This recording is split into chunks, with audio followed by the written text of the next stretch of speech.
Baseball isn't just a game, it's a pursuit. A chase full of failure, resilience, and the moments that define who we become. From the All Indiana Podcast Network, this is Chasing the Game with Phil Sanchez. Real stories from real players and real coaches who refuse to quit. Truckers aren't just moving goods. They're making sure bakers get their chocolate chips and hotels get their tiny soaps. But truckers can't do this if they're not on the road. That's why Progressive has over 360 heavy truck employees to help truckers stay on time and on track. Quote truck insurance today in as little as 8 minutes at progressivecommercial.com. Progressive Casualty Insurance Company and Affiliates. This week on Chasing the Game, we head to southern Indiana to catch up with one of the top young catchers in the entire country. Cooper Collins, a Vincennes native, Team USA standout, and Texas A&M commit, already turning heads in the class of 2027. And he credits a big part of that growth to his time with the Indiana Bulls, where his development behind the plate really took off. We talk about how he handles the pitching staff, the pride of wearing USA across his chest, and how a kid from a smaller town is making a big name for himself on a national stage. All right, Cooper, thank you for joining the show. Yes, no problem. So we were just talking before we got rolling. You're actually on your way to head to Texas A&M for the weekend series to watch it. Yes, I'm super excited. They play 7th ranked Georgia, so they're home SEC series, so super excited for that. That's awesome, because you committed to them, a few months back, right? Yes, in October. How was that? Take me through why Texas A&M. When did they start contacting you, and walk me through that whole process?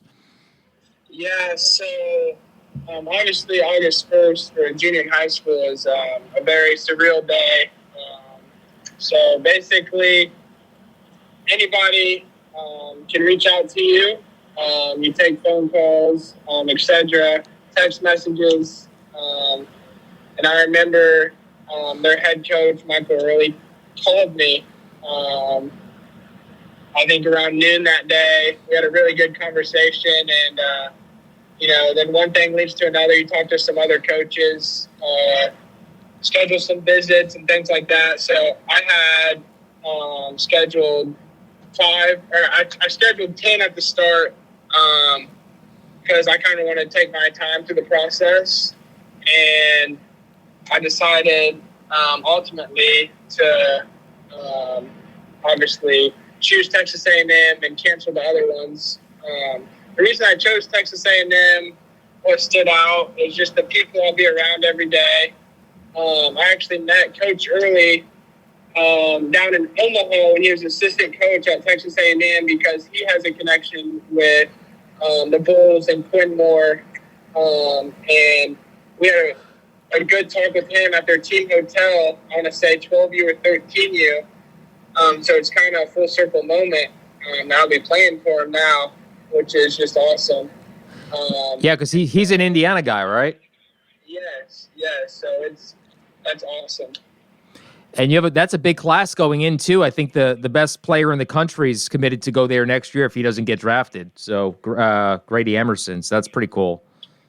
Yes, for sure. So take me through who Cooper Collins is. When did you start playing baseball? All that stuff. Other sports you play? Yeah, so I grew up playing about everything. Dad was a wrestling coach. I wrestled, played basketball too, played football, obviously baseball. I started playing baseball when I was 5. Skid T-ball, straight to it. And then wrestling, obviously, I wrestled until my sophomore year. This is the first year I've not wrestled. I was pretty successful at wrestling. I went 40-3 as a sophomore. Wow. Fell short one match in the state finals. And then my football career was nice. I played this year, but I broke my ankle about the third game of the year. Came back too soon, and then I came back for the first game of the sectional. Football was always something fun to do for me, but I decided no football this coming year, play some fall ball, and just really focus on baseball. I had a really good offseason not wrestling for the first time. Nice.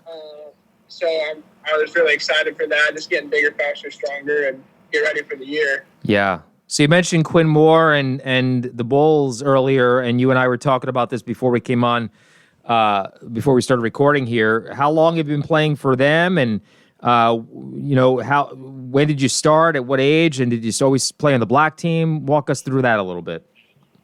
Yeah, so I came up here to Indianapolis my 11U year.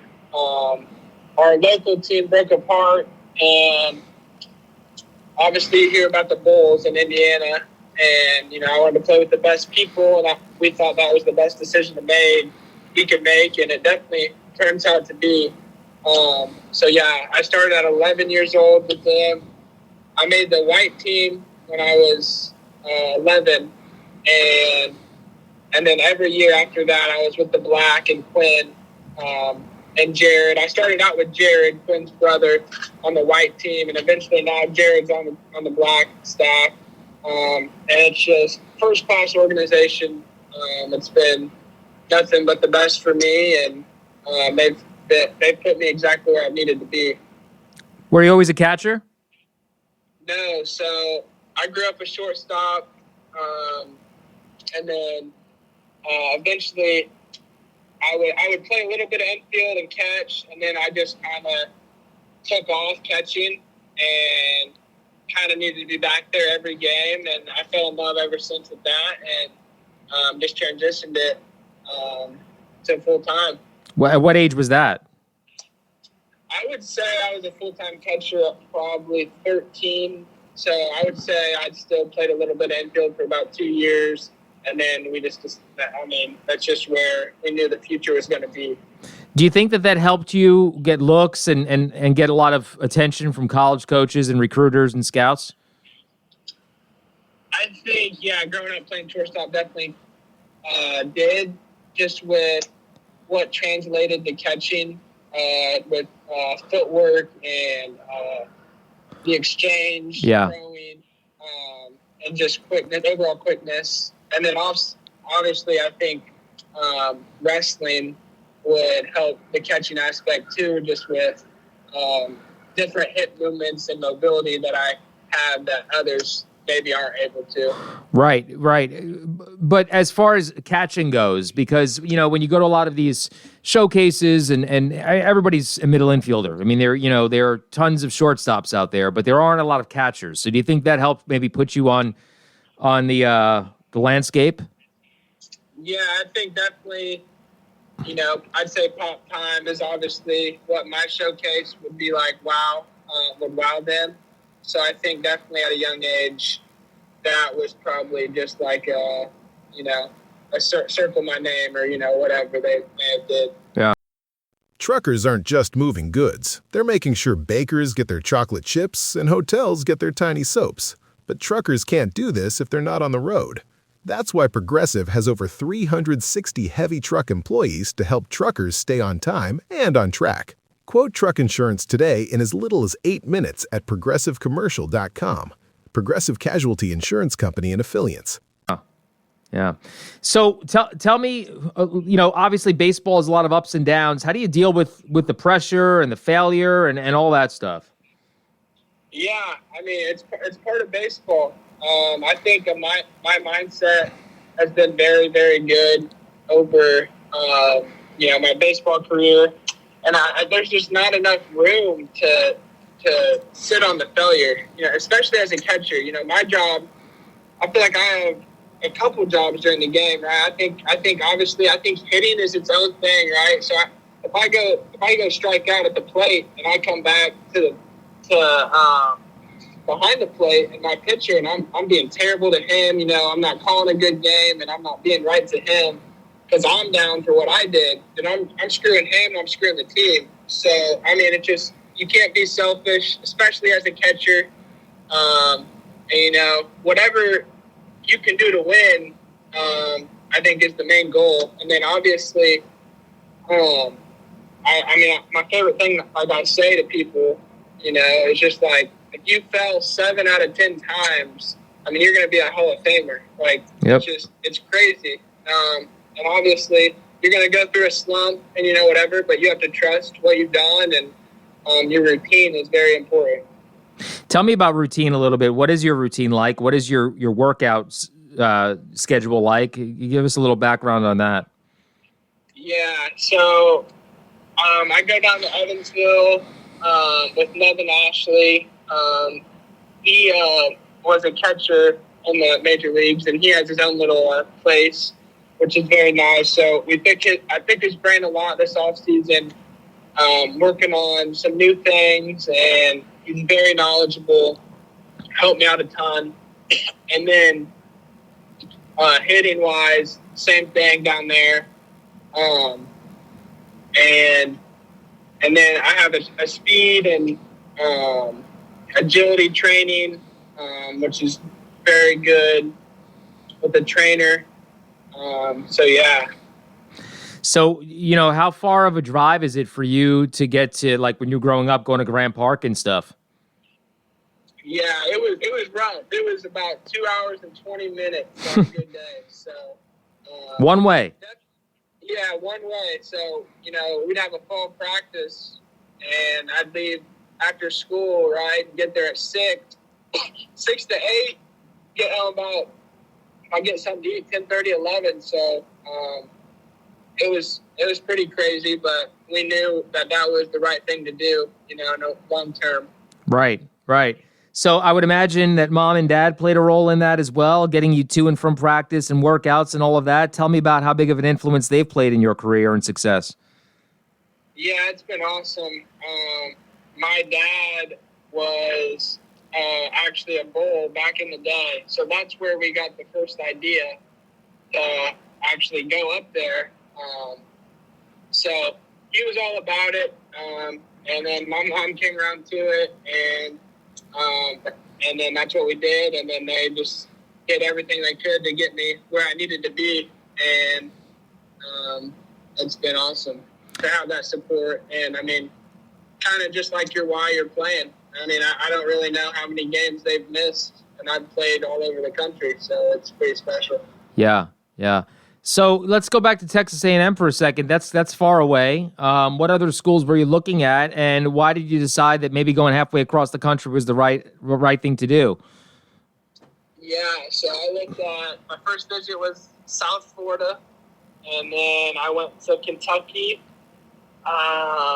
Trying to think. I went to Virginia, West Virginia, and Texas A&M was my last visit. I had Arizona State, Clemson, Alabama, and Vanderbilt all scheduled.